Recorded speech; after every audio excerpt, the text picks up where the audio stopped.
بیٹا آپ بڑے گھر کے چشم و چراغ ہیں، شاید آپ کو لگے کہ ماہر بس ایک کام کرنے والی بچی ہے، پر یہ شہزادیوں کی طرح پلی تھی، اس کا یہاں رہنا مشکل ہو گیا تھا، اسی لیے اسے یہاں سے جانا پڑا۔ غازیان نے تجسس سے پوچھا، کیوں چاچا، کیا ہوا تھا؟ چاچا نے ادھر ادھر دیکھ کر آواز نیچے کی اور بتایا، میرا اپنا بڑا بھائی، اس کا بیٹا ازلان کے اس کے پیچھے ہاتھ دھو کر پڑ گیا تھا۔ وہ زبردستی ماہر سے شادی کرنا چاہتا تھا تاکہ اس کے حصے کی زمین ہٹا سکے۔ وہ نشائی اور بدقواش قسم کا انسان ہے، اس نے ماہر کو اتنا ہراساں کیا، اتنی دھمکیاں دی کہ اس بچی کا دم گھٹنے لگا۔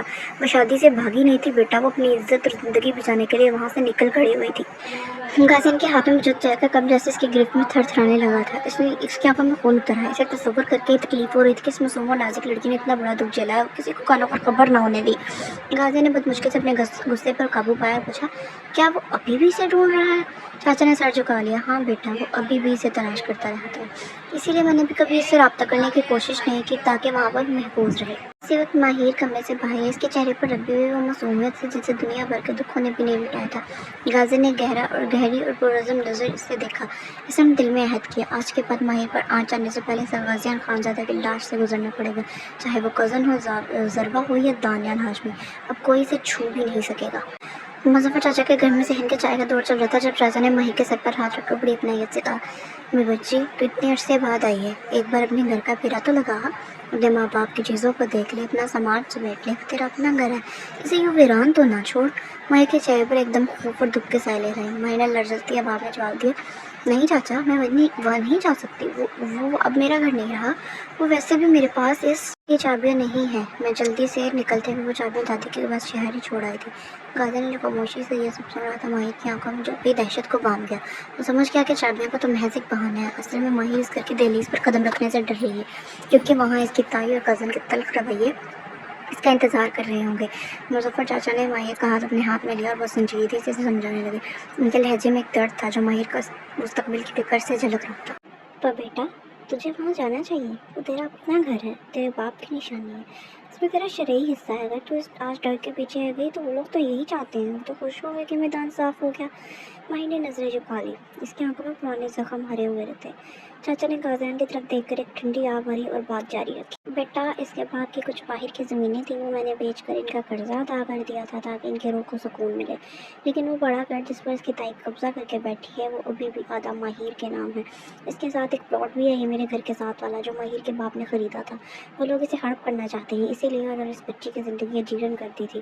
ماہر نے لرزتی آواز میں کہا، چاچا، مجھے کچھ نہیں چاہیے، مجھے وہ زمین وہ گھر نہیں چاہیے، بس سکون، مجھے سکون سے رہنے دیں، تائی اور ازلان کے پاس جو ہے وہ رکھ لے، میں دوبارہ ان کے سامنے نہیں جانا چاہتی۔ غازیان جب تک خاموش تھا، اس کے چہرے پر سختی آ گئی، اسے غصے سے اس بات پر تھا کہ ماہر کے اپنوں نے اسے یتیم پا کر اسے اتنا بے بس کر دیا تھا کہ اس نے کرسی پر تھوڑا آگے جھک کر ماہر کی طرف دیکھا۔ حق چھوڑنے سے سکون نہیں ملتا ماہر، بلکہ دشمنوں کے حوصلے بڑھ جاتے ہیں۔ اگر وہ گھر آپ کا ہے تو کوئی اس پر ناجائز قبضہ کیسے کر سکتا ہے؟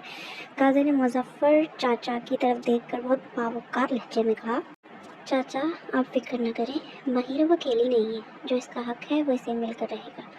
ابھی ہم جا رہے ہیں واپس، لیکن بہت جلد میں خود یہاں آؤں گا اور دیکھوں گا کہ وہ لوگ کیسے کسی یتیم کا حق دباتے ہیں۔ مظفر چاچا کے گھر سے گلیوں سے نکل کر جب غازیان کی گاڑی ساہیوال کی سڑکوں پر آئی تو اس کی رفتار معمول سے زیادہ تھی۔ غازیان کے ہاتھ اسٹیئرنگ پہ اتنی سختی سے جمے تھے کہ اس کے پوریں سفید ہو رہی تھی۔ وہ بار بار سائڈ مرر سے ماہر کو دیکھ رہا تھا اور سر جھکائے اپنے دوپٹے کے کونے کو انگلیوں میں لپیٹ رہی تھی۔ غازیان کے ذہن میں چاچا کا وہ انکشاف فتوڑوں کی طرح بج رہا تھا کہ ماہر کا اپنا کزن اسے ہراساں کر رہا تھا۔ اسے اس بات پر شدید غصہ آ رہا تھا کہ ماہر جیسے نازک لڑکی نے یہ سب اکیلے جھیلا، کسی کو کانوں کان خبر نہ ہونے دی۔ کافی دیر تک گاڑی میں صرف انجن کی آواز گونجتی رہی۔ آخر غازیان نے گاڑی کی رفتار تھوڑی کم کی اور بھرائی آواز میں بولا، آپ نے کبھی کسی کو کیوں نہیں بتایا؟ میرا مطلب ہے دادی کو، وہ آپ کے لیے کچھ بھی کر سکتی تھی۔ میں نے سر اٹھائے بغیر دھیرے سے جواب دیا، بتاتی تو کیا ہوتا سر، وہ میرے اپنے تھے اور اپنوں کی برائی غیروں سے کرنا مجھے اچھا نہیں لگا۔ میں تو بس وہاں سے نکل کر اپنی عزت بچانا چاہتی تھی، مجھے زمین یا جائیداد سے کوئی سروکار نہیں تھا۔ غازیان نے ایک زوردار بریک ماری اور گاڑی ہوٹل کے پارک میں کھڑی کر دی۔ اس نے ماہر کی طرف مڑ کر دیکھا، اس کی آنکھوں میں ایک عجیب سی آگ تھی۔ وہ اپنے نہیں تھے ماہر، وہ بیڑیے تھے، اور آپ انہیں اپنا سمجھ کر اپنا حق چھوڑ رہی ہیں۔ یاد رکھیں، جو انسان اپنا حق چھوڑ دیتا ہے اسے دنیا جینے نہیں دیتی۔ ماہر نے پہلی بار غازیان کی آنکھوں میں اپنے لیے اتنی فکر دیکھی تھی کہ وہ دنگ رہ گئی۔ اس نے کام پہ آواز میں کہا تھا، مجھے ڈر لگتا ہے غازیان سر، وہ لوگ بہت خطرناک ہیں۔ غازیان نے ایک لمحے کے لیے ماہر کا ہاتھ تھامنے کی کوشش کی، مگر پھر رک گیا اور بہت مضبوط لہجے میں بولا، اب آپ کو کسی سے ڈرنے کی ضرورت نہیں ہے۔ جب تک غازیان خانزادہ آپ کے ساتھ ہے، کوئی آپ کی طرف میلی آنکھ سے بھی نہیں دیکھ سکتا۔ اب ہوٹل کے کمرے میں جا کر آرام کریں، کل صبح میں واپس نکلنا ہے۔ ماہر گاڑی سے اترے اور ہوٹل کے اندر چلی گئی، لیکن غازیان کافی دیر تک گاڑی میں ہی بیٹھا رہا۔ اس نے وہیں بیٹھے بیٹھے اپنے وکیل کو فون کر ماہر کے باپ کی جائیداد کے کاغذات نکلوانے کا حکم دیا۔ اس کے لیے اب یہ صرف ماہر کی مدد نہیں تھی، بلکہ دانیال اور ضربا کے خلاف جنگ کی تیاری کا پہلا قدم تھا۔ رات کا وقت ہے، ہوٹل کی لابی میں پیلی روشنی پھیلی ہوئی تھی۔ ماہر اپنے کمرے کے باہر گیلری میں کھڑی نیچے سڑک پر چلتی گاڑیوں کو دیکھ رہی تھی۔ اس کے ذہن میں تائی کی تلخ باتیں، مظفر چاچا کا دکھ گھوم رہا تھا۔ اچانک اسے اپنے پیچھے قدموں کی چاپ سنائی دی۔ وہ پلٹی تو سامنے غازیان کھڑا تھا۔ غازیان نے سیاہ رنگ کی شرٹ پہنی ہوئی تھی اور اس کے بال تھوڑے بکھرے ہوئے تھے، جو اس کی ذہنی بے چینی کو بتا دے رہے تھے۔ اس لیے ماہر نے قریب آ کر ریلنگ پر ہاتھ ٹکائے اور دھیمے لہجے میں پوچھا، ابھی تک جاگ رہی ہیں کیا؟ ماضی کے سائے ابھی بھی آپ کا پیچھا کر رہے ہیں؟ ماہر نے ایک لمبی آہ بھری اور نظریں جھکا کر بولی، سر کچھ یادیں پیچھا نہیں چھوڑتی، مجھے ڈر لگ رہا ہے کہ میں یہاں آئی کیوں۔ تائی کی باتیں، وہ اذلان، مجھے لگ رہا ہے کہ میں نے اپنی خاموش زندگی میں خود ہی طوفان بلا لیا۔ غازیان نے ایک قدم اور قریب ہو کر بہت اعتماد سے کہا، طوفان آپ نے نہیں بلایا ماہر، طوفان تو برسوں سے آپ کے اندر دبا ہوا تھا۔ آج جو ہوا وہ ہونا ضروری تھا۔ آپ کب تک اپنی ہی جائیداد اور اپنے ہی گھر سے بھاگتی رہیں گی؟ کیا آپ کو مجھ پر بھروسہ نہیں ہے؟ میں نے پہلی بار غازیان کی آنکھوں میں آنکھیں ڈال کر دیکھا تھا۔ بھروسہ تو ہے سر، پر آپ کیوں میرے لیے اتنی بڑی مصیبت مول لے رہے ہیں؟ آپ کا تو اس سب سے کوئی لینا دینا نہیں ہے۔ غازیان کے لبوں پر ایک اداس مگر دلکش مسکراہٹ آئی۔ اس نے بہت ٹھہراؤ سے جواب دیا، کچھ رشتے خون کے نہیں ہوتے ماہر، اور وہ انسان کو اندر سے جوڑ دیتے ہیں۔ میں زندگی بھر صرف بزنس اور ڈیلز کی زبان سمجھی ہے، لیکن آپ کو دیکھ کر مجھے احساس ہوا کہ دنیا میں تحفظ نام کی بھی کوئی چیز ہوتی ہے۔ میں آپ کو دوبارہ اس حیثیت میں نہیں دیکھ سکتا۔ ماہر کچھ کہنا چاہتی تھی، مگر الفاظ اس کا ساتھ چھوڑ گئے۔ غازیان نے گھڑی دیکھی اور بولا، جائیے اب سو جائیے، صبح ہمیں جلدی نکلنا ہے۔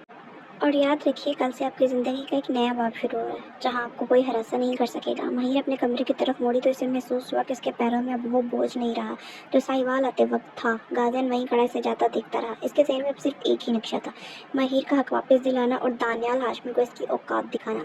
اگلی صبح گاڑی ساہیوال کی حدود سے نکل کر موٹر وے پر چڑھ رہی تھی۔ باہر دھوپ پھیلی ہوئی تھی اور سڑک کے دونوں طرف درخت تیزی سے پیچھے جا رہے تھے۔ غازیان اپنی سوچوں میں گم تھا کہ اچانک ماہر کی دھیمی سی آواز نے اسے چونکا دیا۔ ماہر بہت ہچکچاتے ہوئے اپنی انگلیاں مروڑتے ہوئے پوچھا۔ ماہر نے کیا پوچھا یہ تو اب آپ لوگوں کو اگلے پارٹ میں پتہ چلے گا۔ تو آپ کو پچھلے پارٹس کیسے لگے ریویو لازمی دیجیے گا۔ I am waiting for your reviews.